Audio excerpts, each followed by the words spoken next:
అందరికీ నమస్కారం. దీపపు వెలుగు నూనెపై ఆధారపడి ఉంటుంది.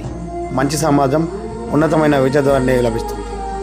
ఫ్రెండ్స్ వెల్ఫేర్ చారిటబుల్ ట్రస్ట్ ద్వారా ఈరోజు మెట్ల చిట్టాపూర్, రంగారావుపేట్, విట్టంపేట్, నడికుడ, పకిరిపొండాపూర్ గ్రామాల్లో ప్రభుత్వ పాఠశాలలో విద్యను అభ్యసిస్తున్న 177 మంది నిరుపేద విద్యార్థులకు నోటు పుస్తకాలు, ఇతర సామాగ్రి అందించడం జరిగింది.